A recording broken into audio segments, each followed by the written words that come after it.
कानपुर से इस वक्त की बड़ी जानकारी। इरफान सोलंकी के खिलाफ आज तय नहीं हुए हैं आरोप। जाजमऊ में आगजनी और आधार कार्ड के मामले में पेशी हुई। आगजनी के मामले में शौकत अली को डिस्चार्ज किया गया और डिस्चार्ज एप्लीकेशन को मूव कराया गया। डिस्चार्ज एप्लीकेशन पर 6 मार्च को अब फैसला आएगा। आधार कार्ड के मामले पर अब 17 मार्च को होगी सुनवाई।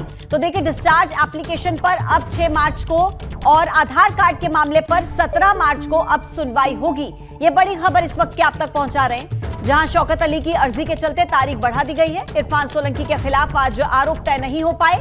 जाजमऊ में आगजनी और आधार कार्ड मामले से जुड़ी पेशी हुई।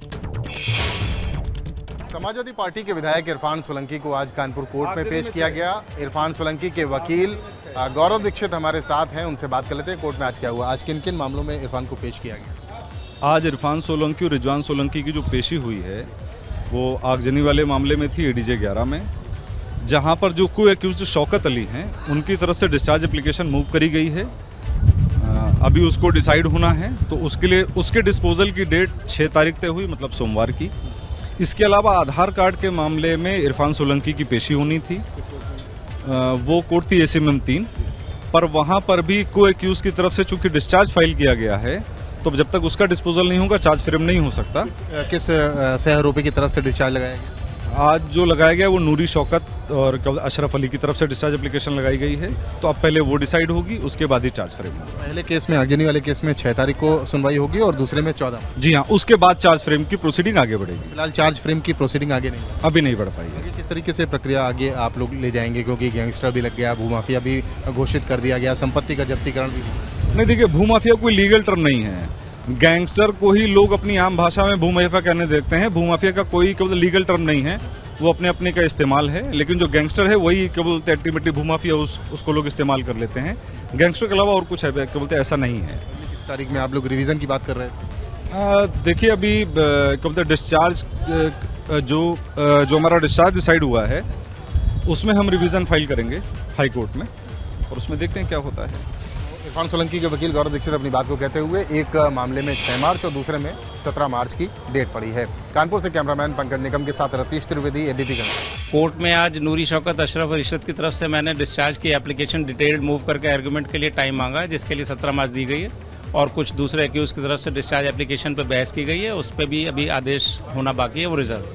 डिस्चार्ज एप्लीकेशन जब हम लगाएंगे तो हम उस पर ये बहस करेंगे कि इनके अगेंस्ट जो चार्जेस लगाए गए हैं एफआईआर ने या पुलिस ने, वो चार्जेस नहीं बनते हैं और उसमें केस चलने लायक नहीं है।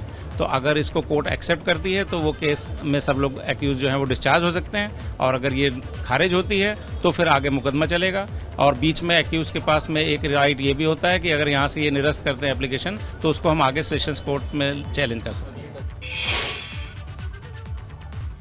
और देखिए, कोर्ट में पेशी के बाद इरफान सोलंकी का बयान, कहा कि सबसे बड़ा फैसला ऊपर वाला करता है। यह बयान इरफान सोलंकी की तरफ से दिया गया। मुझे ऊपर वाले के फैसले पर भरोसा है। इरफान सोलंकी ने पेशी के बाद यह बयान दिया, कहा कि सबसे बड़ा फैसला करता है ऊपर वाला और मुझे ऊपर वाले के फैसले पर भरोसा है। इरफान सोलंकी की तरफ से पेशी के बाद यह बयान देखिए दिया गया। सबसे बड़ा फैसला ऊपर वाला करता है और उसके फैसले का इंतजार करो, उसका फैसला सबसे बड़ा फैसला ऊपर वाला करता है और उसके फैसले का इंतजार करो। और ज्यादा जानकारी दे रहे हैं हमारे संवाददाता रतीश, इस वक्त हमारे साथ फोन लाइन पर जुड़ गए हैं। रतीश, अभी 2 मामले ऐसे हैं जिन पर सुनवाई होना बाकी है, अभी फैसले का इंतजार है, लेकिन इरफान सोलंकी कह रहे हैं मुझे ऊपर वाले के फैसले पर भरोसा है। आज क्या हुआ पेशी के दौरान, पूरी जानकारी पहुंचाएं हमारे दर्शकों तक। बिल्कुल, देखिए, समाजवादी पार्टी के विधायक इरफान सोलंकी और उनके भाई रिजवान सोलंकी की आज पेशी थी कानपुर कोर्ट में। एडीजे 11 और एसीएमएम 3 कोर्ट में उनको पेश किया गया। जाजमऊ में पहला केस जो आगजनी का हुआ था, प्लॉट कब्जाने का जो मामला था, जिसकी पीड़ित नजीर फातिमा ने जाजमऊ थाने में इसकी एप्लीकेशन दी थी, उस मामले में, और दूसरा पूर्व रचित दस्तावेज मामले में पेशी हुई। इन दोनों ही मामलों में डिस्चार्ज एप्लीकेशन सह आरोपियों के द्वारा लगाई गई है। आगजनी वाले मामले में शौकत अली जो सह आरोपी है, डिस्चार्ज एप्लीकेशन मूव करी गई, और दूसरे आधार कार्ड वाले मामले में सह आरोपी नूरी शौकत, अशरफ और इशरत द्वारा डिस्चार्ज फाइल किया गया। इसका सीधा मतलब जो समझा जा सकता है कि जब तक इन डिस्चार्ज एप्लीकेशन का निपटारा नहीं किया जा सकता, तब तक जो चार्ज हैं वो फ्रेम नहीं किए जा सकते। यानी किन किन धाराओं में केस और ट्रायल चलाया जाएगा ये नहीं तय हो पा रहा है। अगली जो तारीख है उस तारीख में ये 6 मार्च की तारीख पड़ी है आगजनी वाले मामले में, 17 मार्च की तारीख पड़ी है आधार कार्ड के मामले में। इन दोनों में जब से आरोपियों के डिस्चार्ज एप्लीकेशन का जज के द्वारा निस्तारण कर दिया जाएगा उसके बाद ही चार्ज फ्रेम इरफान सोलंकी पर हो पाएंगे। जी, यानी कि रतीश अभी कुल मिलाकर इंतजार करना होगा इन 2 तारीखों का। और उम्मीद कितनी है रतीश कि ये जो तारीख रखी गई अगली सुनवाई के लिए तब ये आरोप तय हो पाएंगे, क्योंकि हर कोई इंतजार कर रहा है इस वक्त इस खबर को लेकर। अभी तो देखिए सही कहा आपने, 6 मार्च में आगजनी वाले मामले में 6 आरोपियों ने जो अर्जी लगाई है, जो एप्लीकेशन दी है उसका निस्तारण होना है। उस पर तय किया जाएगा जज के द्वारा कि आप पर जो पुलिस ने आरोप लगाए हैं, जो धाराएं लगाई हैं, उन्हीं मामलों में आप पर मुकदमा चलाया जाए अथवा नहीं चलाया जाए। तो 6 तारीख को निस्तारण उसका हो जाएगा और 17 तारीख को आधार कार्ड वाले मामले में 6 आरोपियों द्वारा जो एप्लीकेशन लगाई गई है डिस्चार्ज की, उसमें भी तय हो जाएगा कि जो धाराएं लगाई गई हैं उनमें आप पे ट्रायल चलेगा। ठीक है रतीश, अब कुल मिलाकर इंतजार 6 मार्च और 17 मार्च का है। बहुत धन्यवाद आपका जानकारी पहुंचाने के लिए। और लखनऊ से खबर आपको दे दें, शाम को 7 बजे भाजपा कोर कमेटी की बैठक है। बैठक में कई मुद्दों पर मंथन होगा। एमएलसी मनोनयन पर हो सकती है इसमें चर्चा। भाजपा संगठन में संभावित फेरबदल पर भी चर्चा संभव है। निकाय चुनाव की तैयारी पर भी मंथन होगा। यकीनन लंबे समय से इंतजार है निकाय चुनाव का और इसकी तैयारी पर भी मंथन होगा। बैठक है शाम को 7 बजे और निकाय चुनाव की तैयारी समेत कई मुद्दों पर चर्चा हो सकती है। एमएलसी मनोनयन पर भी इसमें चर्चा संभव है। भाजपा संगठन में संभावित फेरबदल पर भी चर्चा हो सकती है। ज्यादा जानकारी दे रहे हैं हमारे सहयोगी शैलेश अरोड़ा, इस वक्त फोन लाइन पर जुड़ गए हैं। शैलेश, 7 बजे शाम को बैठक है, कौन कौन बैठक में मौजूद रहेगा, क्या विषय अहम होंगे? देखिए, इस बैठक में मुख्यमंत्री योगी आदित्यनाथ, भाजपा के प्रदेश अध्यक्ष भूपेंद्र चौधरी, संगठन महामंत्री धर्मपाल सिंह, इसके अलावा दोनों डिप्टी सीएम केशव प्रसाद मौर्य, ब्रजेश पाठक, ये सभी लोग इस बैठक में मौजूद रहेंगे। शाम 7 बजे से बैठक होगी और इस बैठक की अगर एजेंडे की देखिए बात करें तो फिलहाल सोर्सेस की जानकारी आ रही है कि देखिए जो आगामी निकाय चुनाव है उसको लेकर बहुत जल्द जो एक आयोग का गठन किया गया था आरक्षण निर्धारण के लिए, वो अपनी रिपोर्ट सौंप सकता है। होली के तत्काल बाद वो रिपोर्ट अपनी सौंप सकता है और इसके आधार पर पार्टी अपनी तैयारी में है कि अगर रिपोर्ट अभी आती है तो निश्चित रूप से अप्रैल में चुनाव ये हो जाएंगे और उसकी तैयारी की जा रही है। दूसरी अगर बात करें तो देखिए संगठन में जो बदलाव की बात है उसमें फेरबदल होना है, इसको लेकर भी, नामों को लेकर भी इस बैठक में बात होगी। तीसरा अगर हम मुद्दा देखते हैं महत्वपूर्ण, तो वो अभी हाल ही में देखिए पार्टी के राष्ट्रीय महामंत्री सुनील बंसल लखनऊ आए थे, उन्होंने यहाँ बैठक की थी और जो लोकसभा की हारी हुई सीटें हैं उन पर रणनीति बनी थी कि किस तरह से कार्यक्रम लगा जाए, मंत्रियों के प्रवास हो, उनकी रैलियां हो, तो किस तरह से मंत्रियों के आगे प्रवास लगने हैं, क्या उसकी शेड्यूलिंग होगी, इन चीजों के ऊपर भी इस बैठक में आज की चर्चा की जा सकती है। एमएलसी की अगर बात करते हो तो देखिए 6 सीटें हैं विधान परिषद की जिन पर भाजपा को अपने एमएलसी नामित करने हैं। काफी समय से ये जो है चीजें चल रही थी पेंडिंग, एक तरह से कह सकते हैं, कई बार पहले भी मंथन हुआ, इसके ऊपर भी आज की इस बैठक में मंथन किया जा सकता है। तो ये वो देखिए प्रमुख रूप से चीजें हैं जिनको लेकर आज चर्चा हो सकती है। बिल्कुल शैलेश, और हालांकि अभी लोकसभा चुनाव में भले ही 1 साल से ज्यादा का समय बाकी हो, लेकिन निकाय चुनाव की घोषणा कभी भी हो सकती है और ऐसे में भारतीय जनता पार्टी जिस तरीके से मैनेजमेंट के लिए जानी जाती है, बैठकों का दौर लगातार हम देख रहे हैं चल रहा है। बहुत धन्यवाद आपका शैलेश जानकारी हम तक पहुंचाने के लिए।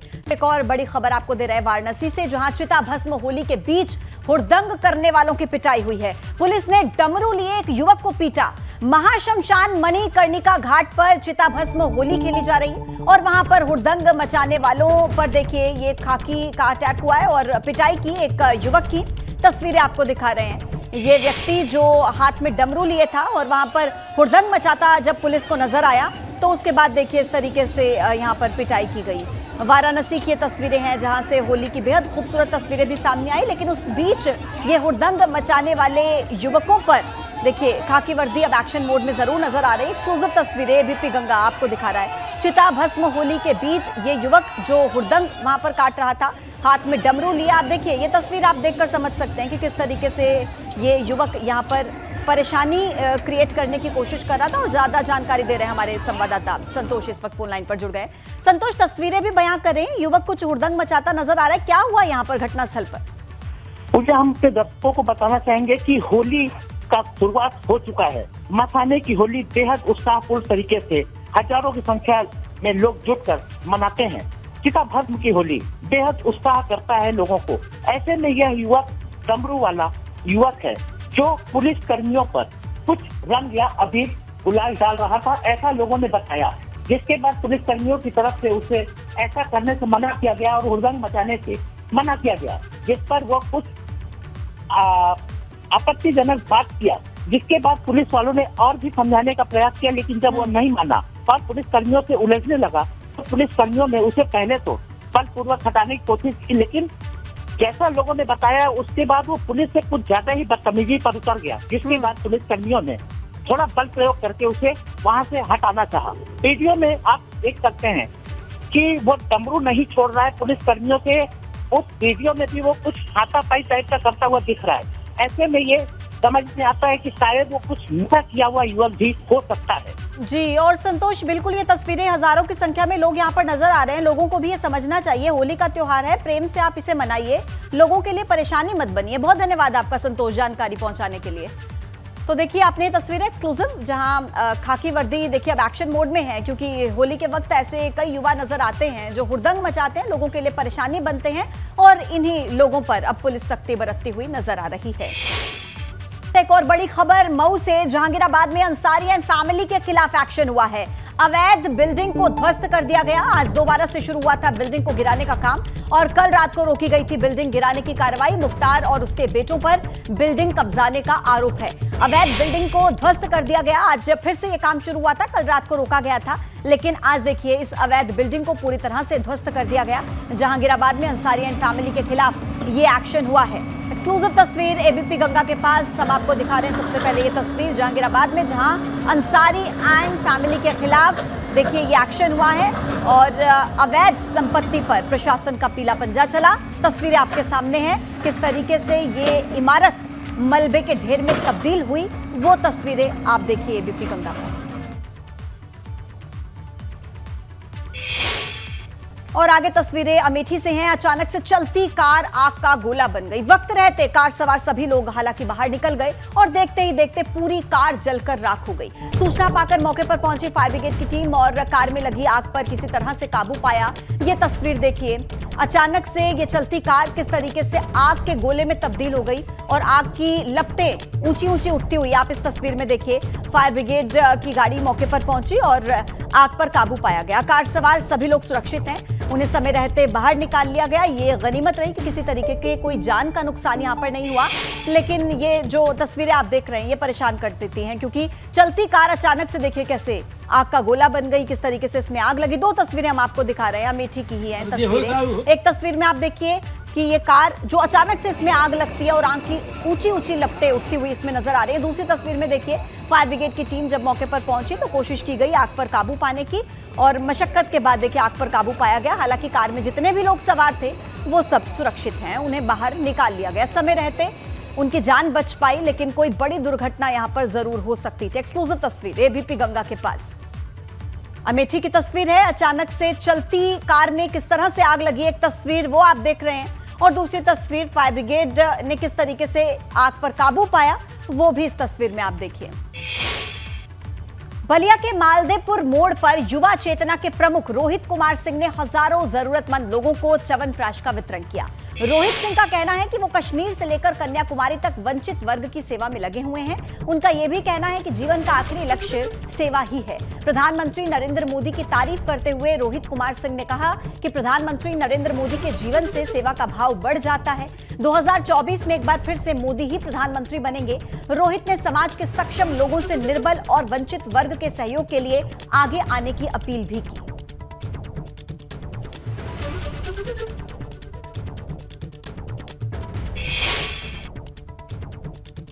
जरूरतमंद, गरीब, निर्बल और दुर्बल वर्ग के लोगों के बीच हमने च्यवनप्राश का वितरण किया है।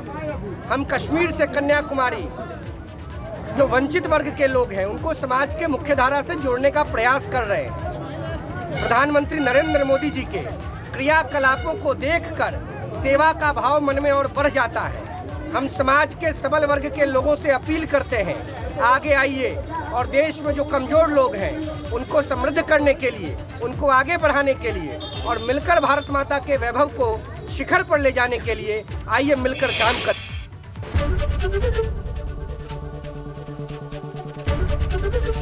एबीपी गंगा, खबर आपकी, जुबान आपकी।